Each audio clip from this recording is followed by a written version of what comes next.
Well, there's 12 steps to being labeled an alcoholic for life, and just one more step gets the drunk alien back to work. You see, aliens of the real Israel, and not the one that was set up, are aliens by law. So, inalienable rights are just two words put together to give taxed slaves the right to work so they can pay taxes, so they can work to pay taxes, basically. Some call it a never-ending cycle, but in their minds, they think of that cycle as a circle and not a figure 8. If they could just step out of their certain circle once, they might see how they are running in infinite circles. If something is finite, then it has an end. So infinite would be what? Never-ending something, right? How about never-ending slaves to the devil? Now Pharaoh is called the great dragon in the book of Ezekiel, and the dragon in Revelation is also called the devil. He likes to stay perched atop the pyramid, being Pharaoh.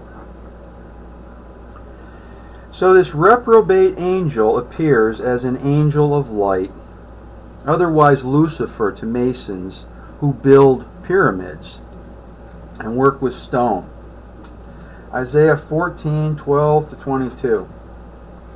How art thou fallen from heaven, O Lucifer, son of the morning? How art thou cut down to the ground, which didst weaken the nations?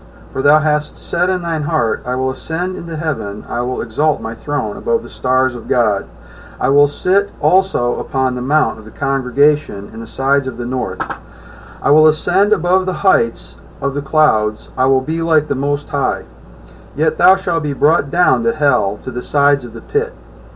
They that see thee shall narrowly look upon thee, and consider thee, saying, Is this the man that made the earth to tremble, that did shake kingdoms, that made the world as a wilderness, and destroyed the cities thereof, that opened not the house of his prisoners? All the kings of the nations, even all of them, lie in glory, every one in his own house. But thou art cast out of thy grave like an abominable branch, and as the raiment of those that are slain, thrust through with the sword, that go down to the stones of the pit, as a carcass trodden under feet. Thou shalt not be joined with them in burial, because thou hast destroyed thy land, and slain thy people. The seed of evildoers shall never be renowned. Prepare slaughter for his children, for the iniquity of their fathers, that they do not rise, nor possess the land, nor fill the face of the world with cities. For I will rise up against them, saith the Lord of hosts, and cut off from Babylon the name, and remnant, and son, and nephew, saith the Lord. So Solomon comes along and marries Pharaoh's daughter. 1 Kings 3:1.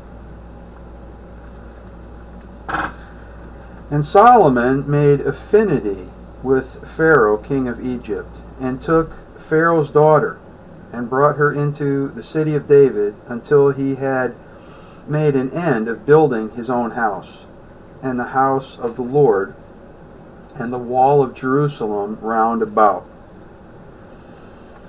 Oh, affinity, not infinity. Go figure. And Solomon was a rich bastard also.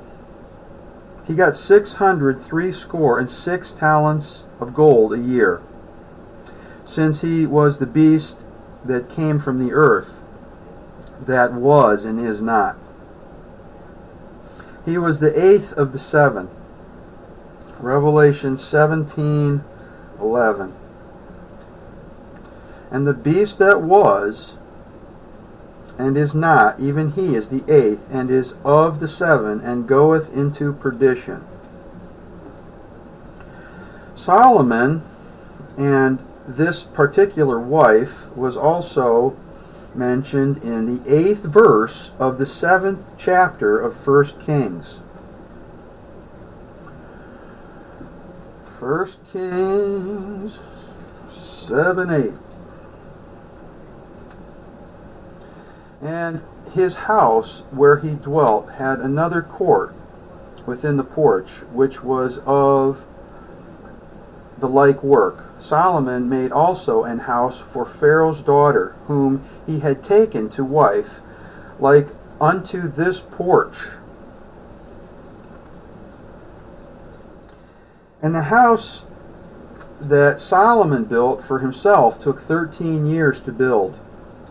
And that's the number of steps up the Masonic pyramid on the dollar bill. And he called a solemn assembly on the 8th day of the 7-day feast.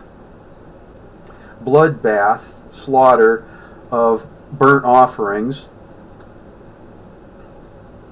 So now I understand why the U.S. government sends all that tax support to the synagogue of Satan in Old Jerusalem. It's because they want to rebuild Solomon's temple that Herod added onto that got leveled.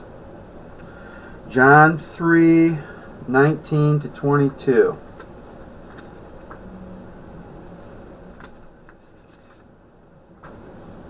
Jesus answered and said unto them, Destroy this temple, and in 3 days I will raise it up.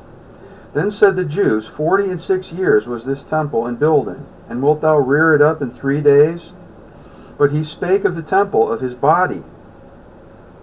When therefore he was risen from the dead, his disciples remembered that he had said this unto them, and they believed the scripture and the word which Jesus had said.